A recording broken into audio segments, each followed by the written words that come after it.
Hello everyone, let's learn 18th page of my छोटी copy. तो basically हम पहले करते हैं कॉर्नियोइड सेगमेंट्स के बारे में। तो हमारे ये होते हैं लेफ़्ट साइड पे होंगे हमारा, अगर हमें हिपेक्टमी करनी है 2, 3, 4।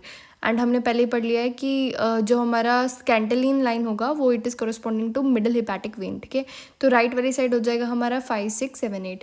बर्न्स के अंदर पार्कलैंड फार्मूला होता है, रूल ऑफ वेलेस हम कर सकते हैं 999 डिस्ट्रीब्यूट कर देंगे। तो एक बार वो डायग्राम देख लेना प्लीज़। एंड 2 ml/kg होगा हमारा एडल्ट के लिए फार्मूला।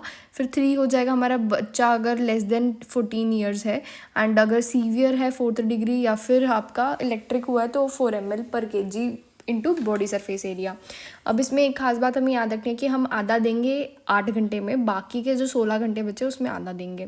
प्लेटिपनिया मतलब कि लेटते ही आपको डिस्पनिया वगैरह हो रहा है, that is in hepatopulmonary. Do not confuse with portopulmonary, okay please, it is hepatopulmonary. Label is conversion, glycoprotein is peplomer, and glycoprotein G का हमारा क्या बना होता है, रेबीज़ का वैक्सीन। जो हमारा विटामिन सी होता है ना उसकी सिग्निफिकेंस बता रखी है। पहली बात तो हाइड्रोक्सिलेशन में हेल्प करेगा हमारे कोलाजन सिंथेसिस में। हमारे अंदर क्यों नहीं होता, क्योंकि हमारे अंदर ग्लूकोरोनेडेशन जो प्रोसेस होता है वो नहीं होता। अब ये वर्निकेज में थायमीन के अंदर कुछ काम नहीं कर सकता, but it can actually help in लेथायरिज्म।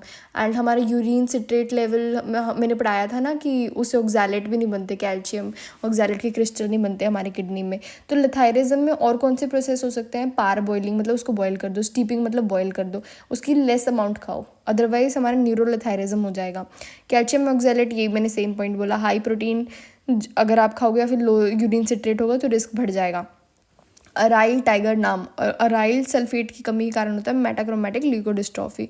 Ji fap जो होता है हमारा मार्कर होता है फॉर एस्ट्रोसाइट, तो अलेक्जेंडर डिसीज़ के अंदर मिलेगा। ABCD1 होता है एड्रीनो ल्यूकोडिस्ट्रॉफी के अंदर। अच्छा, उसके बाद अब मैं इंपॉर्टेंट टॉपिक बता रही हूँ, नीमोकोनियोसिस। नीमोकोनियोसिस में हमारा क्या होएगा कि पहला है एस्बेस्टोसिस। पहली बात तो सारे के सारे हमारे ना टेंडेंसी करते हैं अपर लोब एंटी ग्रेविटी इकट्ठा होने की, लेकिन अगर मान लो कि एस्बेस्टोसिस हुआ तो ये बेस में जाना पसंद करेगा, क्योंकि बेस ओके। सर्पेंटाइन जो होता है मोस्ट कॉमन होगा। एम्फीबोल जो होता है पैथोजेनिक, सांप सर्पेंटाइन मोस्ट कॉमन होता है लेकिन ये इतना पैथोजेनिक नहीं होता, ठीक है, एम्फीबोल होता है, वो कन्फ्यूजन में मत रहना आप। एंड साथ में ये हमें बहुत सारी चीज़ें देगा, जैसे कि हमें कैंसर करेगा मीजोथेलियोमा का, प्लूरल प्लैक्स दे देगा, एंड होली लीफ साइन देगा, फ्रोजन मीडियास्टीनम देगा। तो ये काफ़ी सारी चीज़ें दे रहा है। फिर होता है कोल एंथ्राकोसिस, मतलब हमारा ब्लैक जो होता है वो लंग दे देगा। एंड सैंड ब्लास्टिंग मतलब माइनर ग्राइंडर, ये सिलिकोसिस होगा, एक्शेल कैल्सिफिकेशन, प्रोग्रेसिव फाइब्रोसिस करेगा, ठीक है। तो अब हम बात करते हैं ज्वेलरी की। ज्वेलरी एंड एरोस्पोर्स जो होता है ना वो होता है हमारा बेरी एक्सपेंसिव, तो बेरीलोसिस। एंड डायमंड में आएगा कोबाल्ट। कैप्लन सिंड्रोम जो होगा उसमें रोमेटॉइड अर्थराइटिस के साथ you have to combine any of the pneumoconiosis, okay. And Erasmus होता है squamous cell cancer plus anthracosis. Anthracosis क्या था हमारा, जो हमारा हो रहा था उसके साथ कोल वर्कर वाले के साथ हमने जो पढ़ा था, ठीक है। That's all, thank you.